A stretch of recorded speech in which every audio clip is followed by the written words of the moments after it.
it's kind of a weird world right now. This morning, doom scrolling through the news, looking for the good news stories. And the one good news story I got was about 12 Days of Christmas.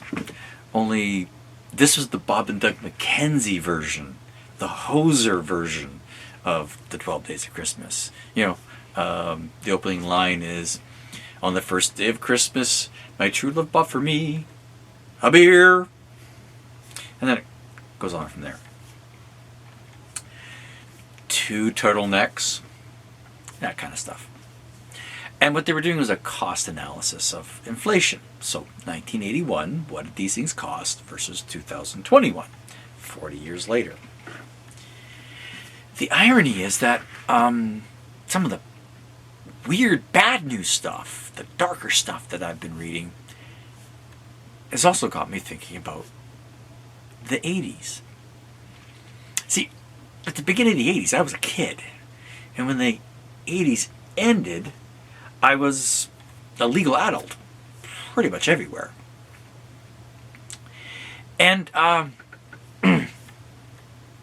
the bad news that's got me thinking about the 80s is the tensions between the Russian Federation and Nato, the North Atlantic Treaty Organization, and the member countries that make it up, and the contentions that are taking place over Ukraine, and the possibility that Ukraine, or supposedly even Georgia, might even become members of NATO, and that the Russian Federation, with Vladimir Putin as the president, don't like that.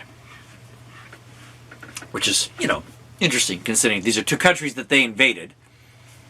Now, say what you want.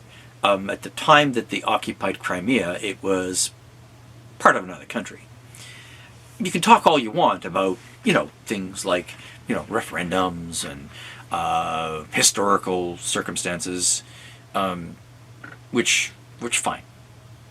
Those are arguments that can be made, that you can take in front of a court. But legally, at the time, Crimea, for example, was legally part of Ukraine when the Russian military, essentially took it over and kicked the Ukrainian military out. And then we got that whole rebel thing going on in Ukraine. Geopolitics. Dirty, bloody, awful, strange geopolitics. But one of the things that I found strange about this past week was the demands made by the government of the Russian Federation. And one of the points was that they wanted a guarantee that Ukraine would never become a member state of NATO.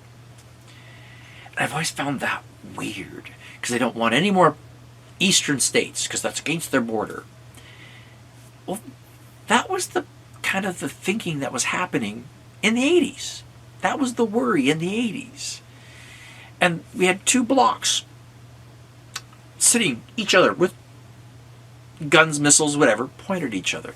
I grew up in, say, 1981 as the example, since that's what triggered a lot of these thoughts, thinking about mutual assured destruction. And the irony is that by the time the 80s ended, by the time I was a legal adult, the same place that people are all worried about becoming members of NATO now,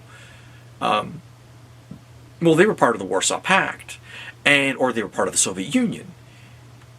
And at the end of the 80s, these things, they started to stop existing. They were falling apart. They became new governmental forms. They became new countries. And many of them, like the Baltic states, Lithuania, Estonia, Latvia, they actually qualified to become members of NATO. Poland became a member of NATO. Czech Republic, member of NATO.